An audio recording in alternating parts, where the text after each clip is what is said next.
So we got some news for the Super GT GT300 Challenger. This news is by way of Jamie Klein of Sports Car 365. This is some really good news for our Subaru fans. Now, I drive a Subaru, and it doesn't have an EJ. It has an FA. Because it's not an STI. I was cheap.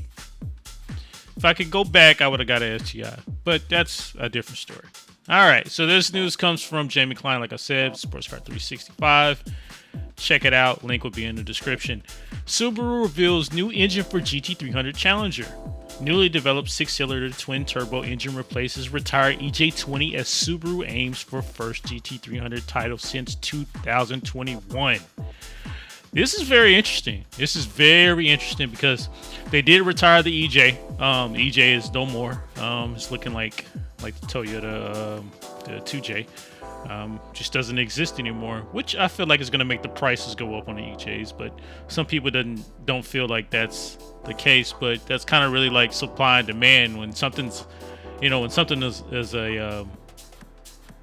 when there's an abundance of something, it's going to be cheap, right? But then when there's a limited amount of it, I think it would be a commodity, right? When there's a limited amount of it, then that means that it's going to be higher. I think that's what commodity means.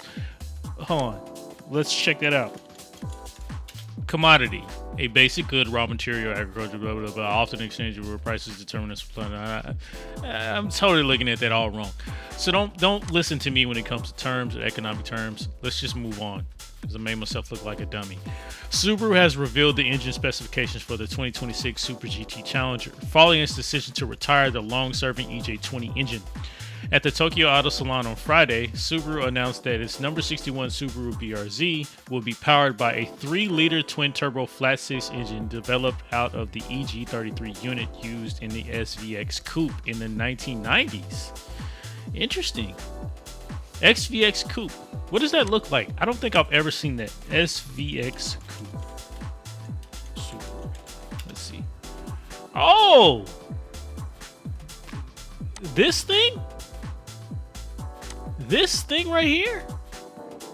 Oh my god. Alright, let's keep reading.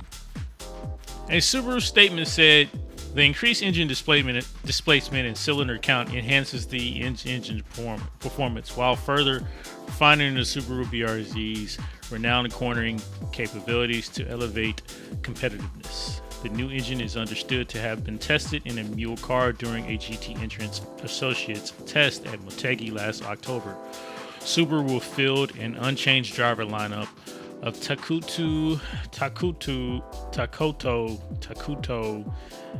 God, somebody pay for me some Japanese lessons, man. Takuto Aguchi and Hideki Yamauchi, while Shinju Okamoto serves as a reserve driver for the R&D Sports Run team.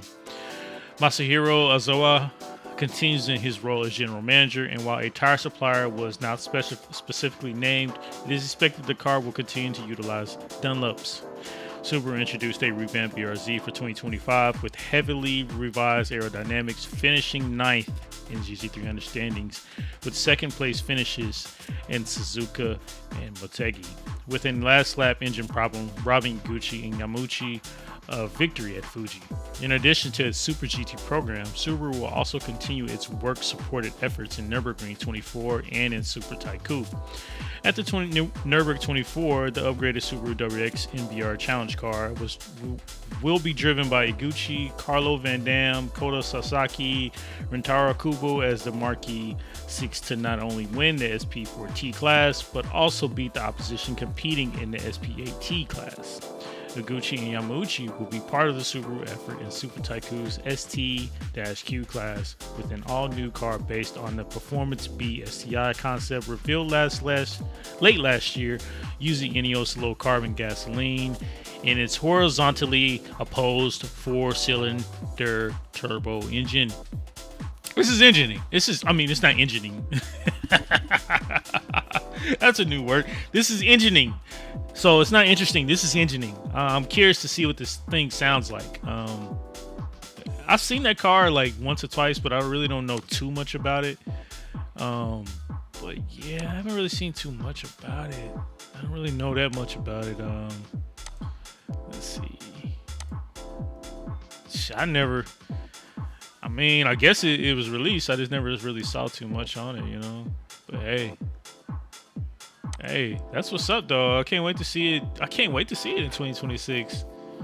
Damn, I honestly did. That slipped my mind. I read something about it, but I totally missed it. Anyways, thanks, Jamie.